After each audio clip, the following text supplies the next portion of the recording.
My name is Wayne McGuire. I currently work at NAMI, Oklahoma. In the state office, I'm a director of consumer involvement in that program. I had spent about 5 years of my life doing peer support groups in two psychiatric hospitals in the Department of Corrections in Oklahoma. And during that time, I got to meet a lot of prisoners and heard lots of stories.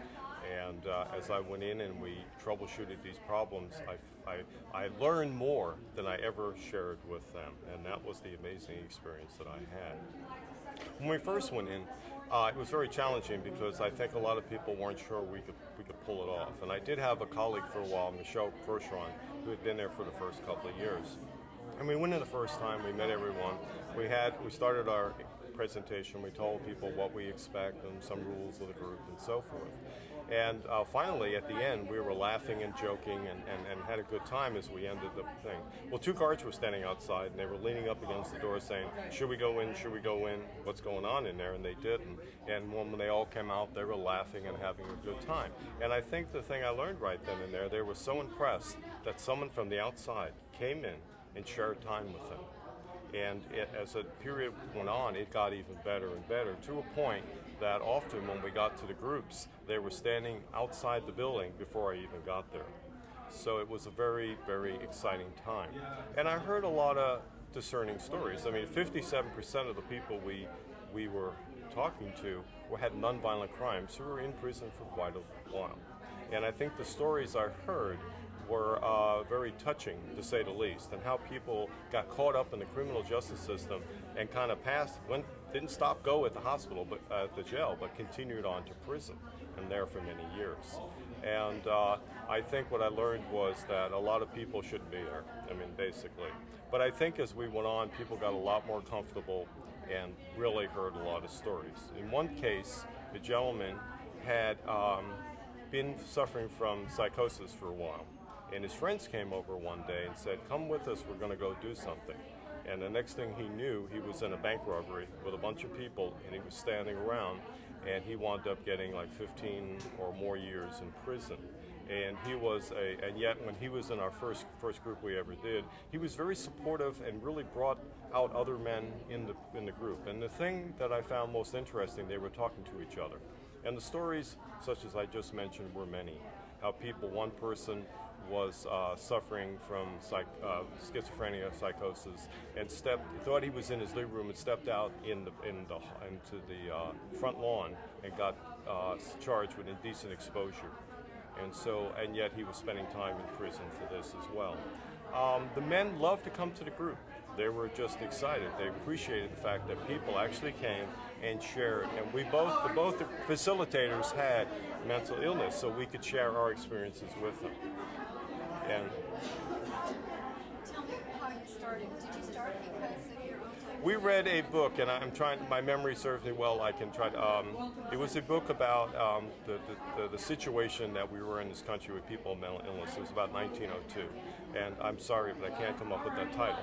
But what it stressed was how urgently we needed to be in those prisons. So I had just started in NAMI, Oklahoma, and my director at the time, Jeff Talent, said, "Well, why don't you want to start this group? Let's do it." So we worked with the chief executive officer of mental health in the Department of Corrections, and he was able to help us to get in. So with that, we were able to go in and start this group. And so when we got in, we didn't know what to expect, and it was really amazing. And the one thing I did learn about rules was that if you know the rules, you stick to them, because if you don't, then people will take advantage of you. But once you get through that transition and they realize that you're sincere, people will open up and tell you stories that will make your head twist around several times.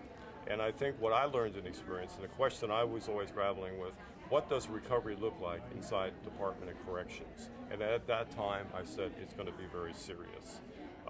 As time went on, things got much better in the prison as Oklahoma started striving to improve situations, more free time, an opportunity now to have people, before they leave, to get on Social Security, SSI. And Oklahoma's been doing this for several years now, before they even leave prison. And that's amazing. So guys would talk about how they never even fathomed that such a thing could happen and how excited they were. Did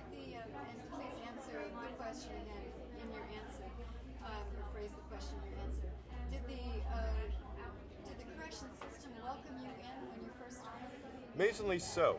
They did, because when I had gone around and I had To start. The corrections guys. Okay. Welcomed us. I mean, just well, so you the know. Department of Corrections more or less welcomed us, because Dr. Pawitsky, the chief medical officer, brought us around. We did an interview for Interim Voice, we actually did, in front of all the wardens and upper officials and the regional manager in Oklahoma. And when the project was done, many of them raised their hand and said, I didn't know that people with mental illness recover. And the regional manager said that he said to someone that I remind him of his son. And when you have that impact with your voice, you know you've done something right. When people say, I never thought that someone could recover. And with that, we were invited in to start this group in Joseph Hart in Lexington, Oklahoma. And it was a tremendous success. And eventually grew into 2 groups. But a year later, I was invited into Mabel Bassett Correctional Center for Women, and also did that as well. And so men and women, the interesting stories are different. Men are very much interested. As a biological anthropologist, I can talk about gender differences without a problem. But there was a tendency for women to want to read more material, very more family focused and so forth, where men were more interested in visual images and on the board and discussion of a different type, but they were more interested in having employment and places to live and so forth. So there were subtle differences, but they all had very similar stories, and they were quite amazing. And everyone, and after a while, all the clinical staff thanked us every time we came for doing such a wonderful job. And we got great evaluations in Joseph Hart. They started all the bickering. Groups started going to other people and resolving their own problems. And next thing you know, the fights and everything in that mental health facility started to decrease dramatically. And they actually, it's amazing when they all came in, they were just ready to get going and throw out a topic and they would discuss it. And what happened after a while, they were talking to each other, and that's the key. They were advising. So someone who had been in for a while, had been in and gone back to prison, might say to someone new, Johnny, stay on your medication, don't do what I did, and you'll be back in here. And so they were encouraging each other. And that was the warmest thing I think I saw, were prisoners helping prisoners, and the commitment they had to the group. One thing I would like to leave you with is that if I can talk about mental illness, so can anyone out there in media land.